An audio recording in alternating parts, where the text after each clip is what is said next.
everybody, and welcome back. We are in the first decan in Cancer.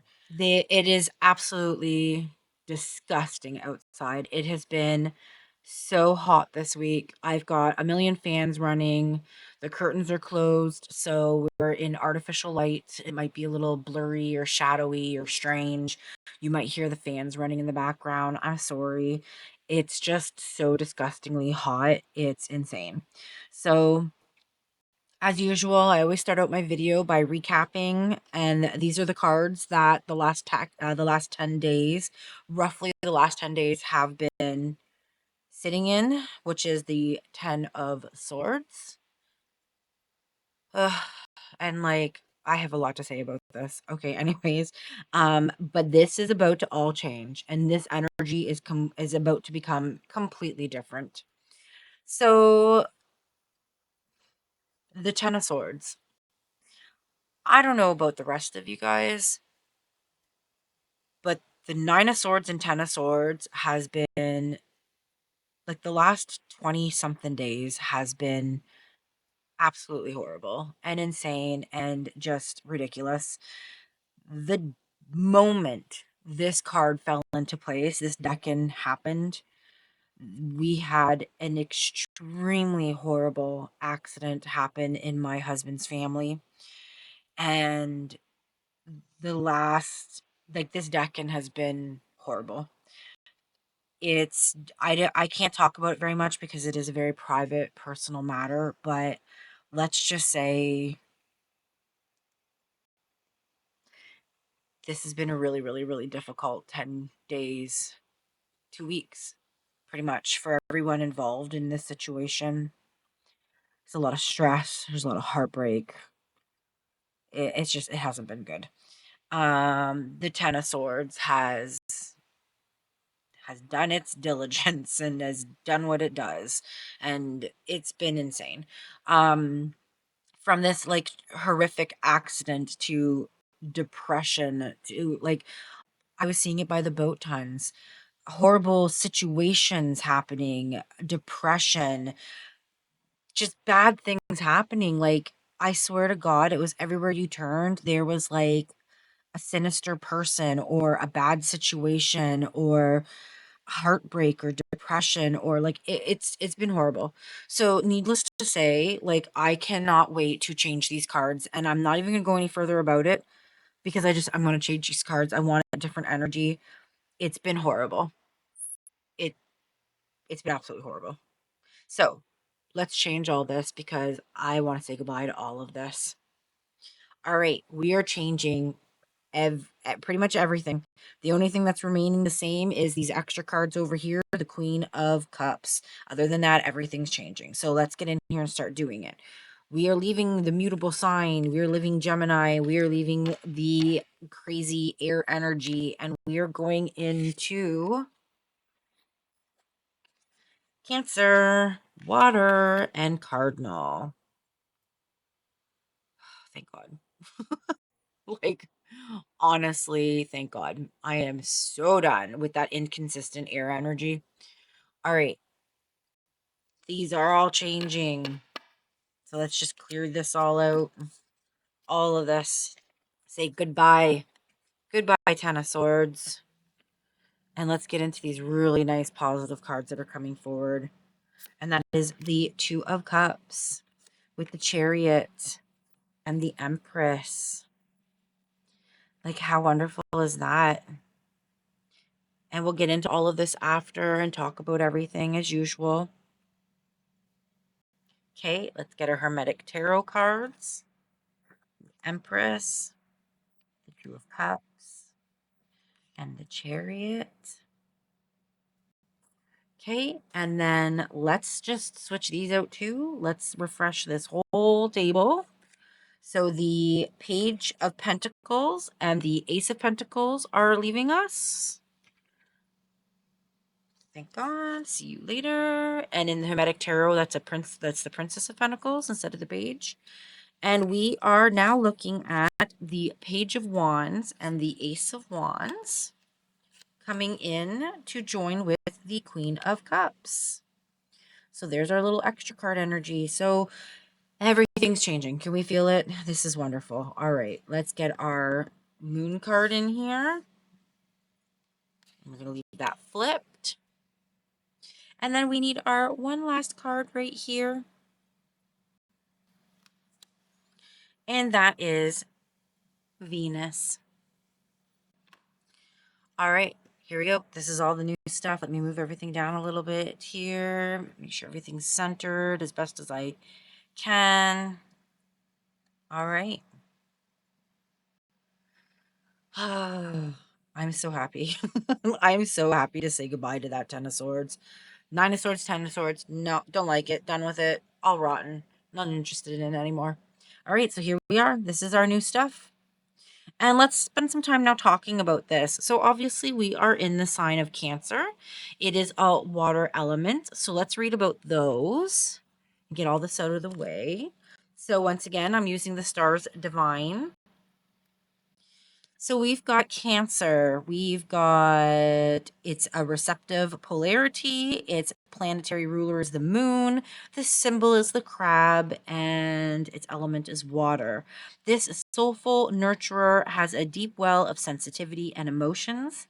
Its perceptive and intuitive feelings pick up on the nuances of life. Cancer moves like the tides of the ocean and the phases of the moon. This healer is gentle, empathetic, and caring. All of my Cancer people, happy birthday. All right, so our water signs is Cancer, Scorpio, and Pisces. Water is the emotional, intuitive side of life. It governs the realm. It governs the realm of feelings and sensitivity. It flows with poetic sensibility. Empathy and compassion are its qualities. Due to its receptivity, it is introspective, reflective, and gentle. Wow. All right. So we're gonna be in a very intuitive, very gentle energy now. A very ebb and flow kind of situations.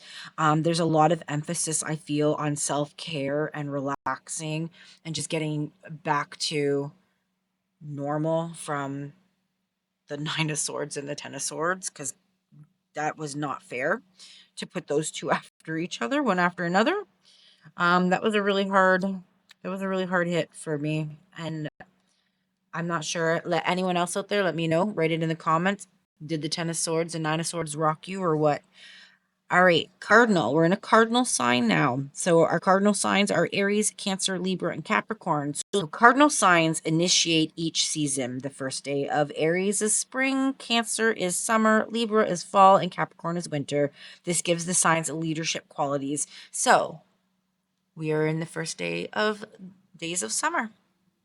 How fun is that? Summer's here and sure showed up with like 90 something degree weather. All right, well, we have this book out. Let's read about Venus and look at its influences over this little bits here. So we've got its cycle is 225 days. Venus is the planet of love and beauty, harmony and balance are its attributes. Pleasure, bounty, sensuality, and the arts are all within its realm. It seeks connection with others and supportive relationships. Oh my God, that is fantastic. Can you feel it? Can you feel the different energy from what we just came out of? I am for this. I am down with this, and I'm excited to feel this. All right, let's talk about everything here now. So we've got the Two of Cups, the Empress, and the Chariot happening. Yeah, so let's get into Susan's book and let's see what she says about it. But I do know from reading it and kind of checking it out, there are some things that really come forward with these three cards. The one thing is if you notice, they're all wearing like the reefs on their heads. And the empresses and the emperors, or sorry, the empresses and the chariots are very similar, other than she has multi little stars and he has like one big one. But look at all the different stars happening on like the curtains and stuff going on behind him. They're very reminiscent of the stars on her crown. And then these two characters are both wearing reefs on their heads as well. So, very interesting. In the Hermetic Tarot, the Empress is a daughter of the Mighty One. The Two of Cups is called the Lord of Love.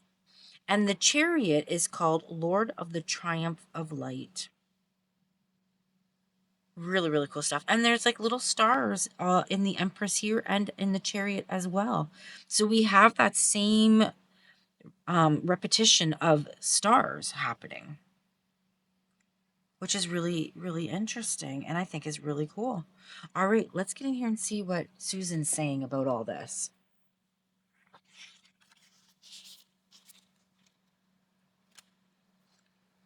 So this Decan starts in around June 21st, June 22nd, and it ends roughly June 30th, July 1st, right? So that's its realm. This is when we're going to be in this. So she just basically talks about how the summer solstice is upon us, and with it is the Lord of Love. So all of this love comes in with the solstice. It is about relationships. Like every card, obviously these cards have many different meanings. But if there's going to be an enchanted evening or a romantic encounter or something magical that way happen, it's going to be found during this Decan. So in her book, she says she often speaks of the sequences of the 1, 2, 3 in tarot, like lights, camera, action. She says in the Two of Cups, we are two people becoming aware of one another. It is only the beginning, but a beginning that is blessed with respect and good intentions. And then she talks about how the summer solstice, the Litha, and how all things are growing in the northern hemisphere and reaching their full vigor. Leaves are full and deep green, blossoms have been pollinated, fruits are forming. It is the longest day of the year. The sun in its northmost point and has the greatest light for us northern folk. The king has reached the pinnacle of his reign. But his nemesis, the Holly King, is born today and shall ascend to his own pinnacle at Yule. The solstice marks the commitment of the god and goddess, their marriage, and in some traditions, their dedication to the land.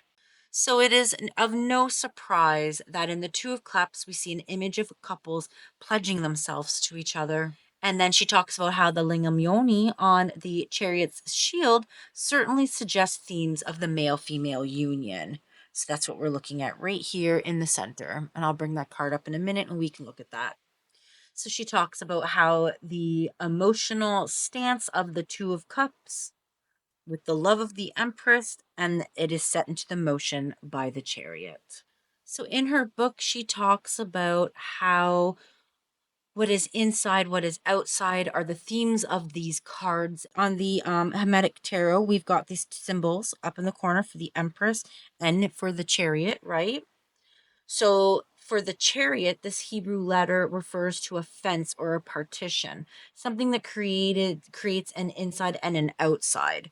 And this Hebrew letter over here means door.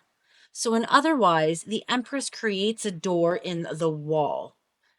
Each of us is encased and armored in a hard shell of our individual ego, but the Empress makes a hole in the armor right over our hearts.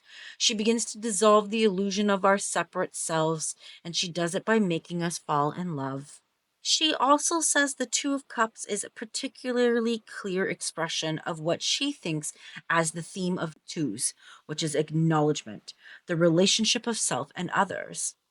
In the Two of Cups, it's literally embodied by the two figures facing each other, acknowledging each other's presence, seeing each other. The Two of Wands is acknowledgement of ambition and drives. The Two of Cups is acknowledgement of emotions, referring to both feelings, enough to act on, like, can I have your phone number, she says. So making that first step towards it. The Two of Swords is acknowledgement of thoughts and conflicts.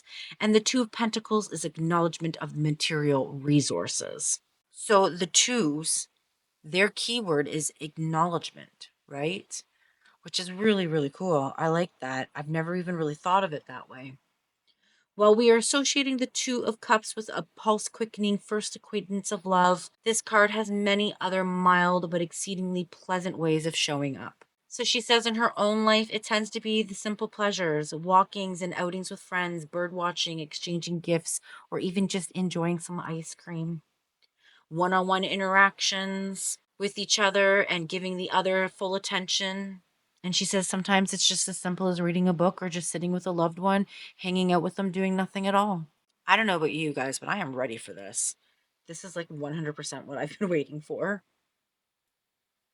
And she said it's just about that falling in love with sights and sounds, smells and tastes, just loving life. So she says it may not be an invitation to romance, but it is certainly an invitation to enter a delicate, receptive mindset. Observe and appreciate the beauty in others and around you.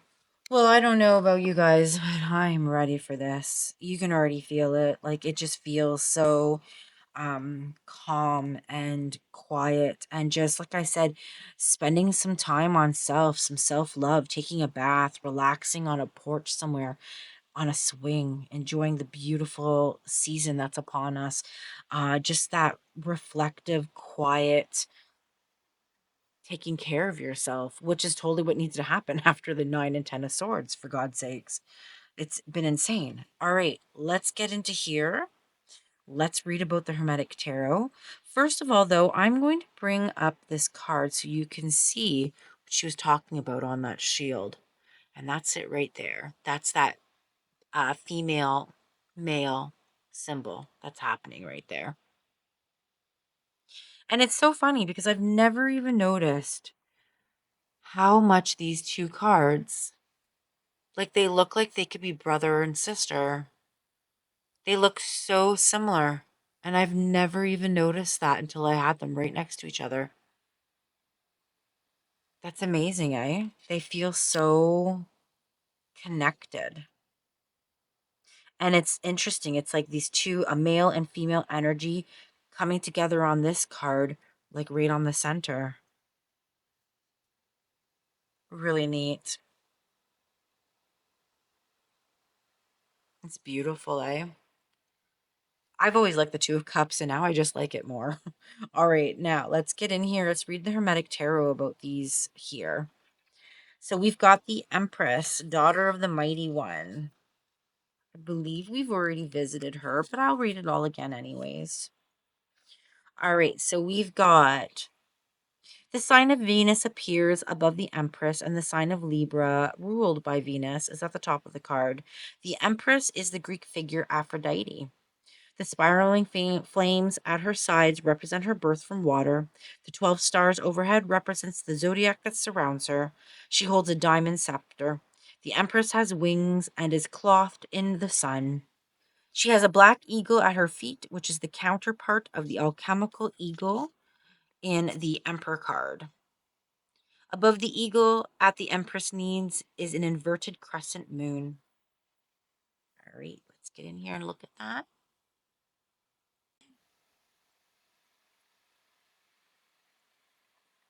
It's a really cool card. All right, let's read the Two of Cups. So, Lord of Love. A hand at the lower part of the card holds in its palms an open lotus. Near the top of the card, another lotus sprouts two gushing streams of water, which drop into two cups and then in turn overflow. Two dolphins swim between the sprays of water, and at the upper and lower left and right appear the symbols of Venus and Cancer. All right, there we go.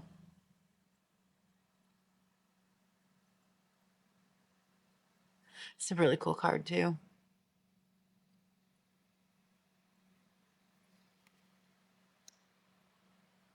I feel like there's such a cooling energy to it. Like, I feel like the 9 of Swords and the 10 of Swords was like this hot, disruptive, bubbling energy, where I feel like this is cooling and flowing and like stepping into a cold body of water on a hot day and just feeling that instant relief, right? I when I picked up that card, that is the exact energy that I felt coming from it. And then we have the Chariot, which I think is a really cool card too, and I'll hold it up in a minute. Let's read about the Chariot. So, Lord of the Triumph of Light. At the top of the card appears the sign of Cancer, and between the sphinxes at the bottom appears the sign of the crab. The Chariot, the charioteer garments are made of chainmail and steel, giving protection similar to that of the crab shell. The 4 pillars reach up to the sky, and the 10 stars represent the stars of the material world. At the center of the card is the Holy Grail. The card depicts the chariot of Hermes drawn by the 2 sphinxes, signifying love and signifying power. The sphinxes represent power and love held under control. The chariot is not in motion because this card represents equilibrium. The figure of the crown Hermes, erect in his chariot, controls the magic sword and wand of powers of good and evil, thus maintaining a state of absolute equilibrium. Balance, right? Okay, there we go.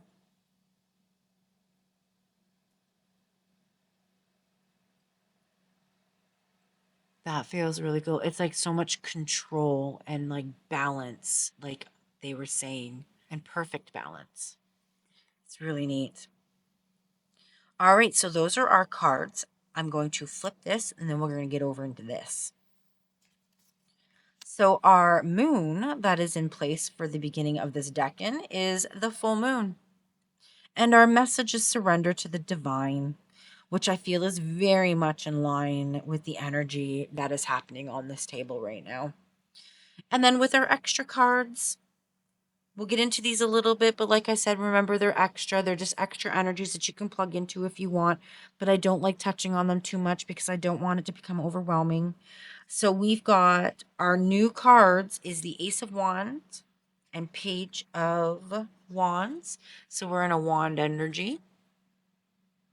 So there's the RW.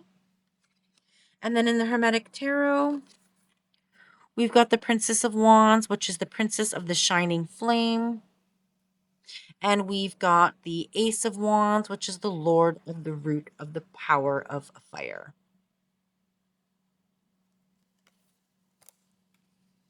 And then, of course, like I said, what's staying in place is the Queen of Cups. And the Hermetic Tarot, she is the Queen of the Thrones of Water.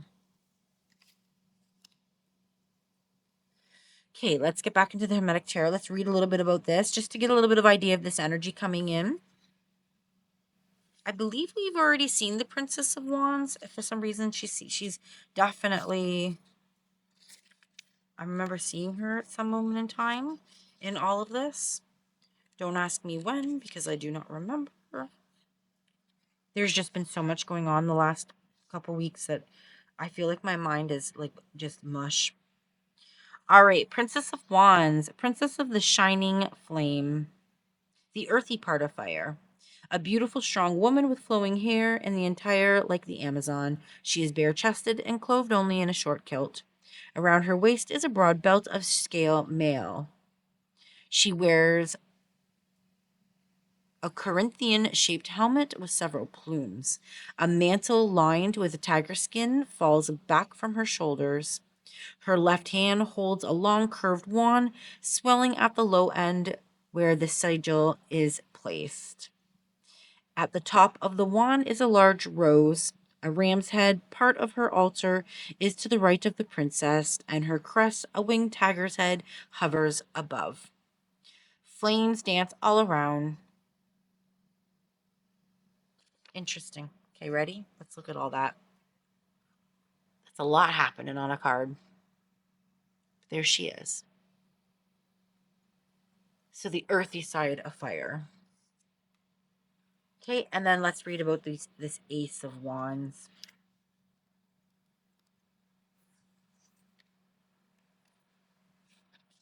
So Lord of the Root of Power of Fire. So the Hebrew letters that symbolize fire are on the upper right. An angelic hand issues from the clouds, grasping a flaming heavy club. The whole is a great flaming torch. And that's it. that's our meaning. I think that's the shortest meaning we've had so far. Wow, that was really short and sweet. All right, there we go. We've got the hand coming out of the clouds, holding on to those flaming clubs.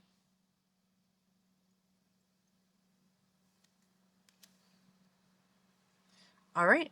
So these are the little, like I said, extra energies that you can tap into.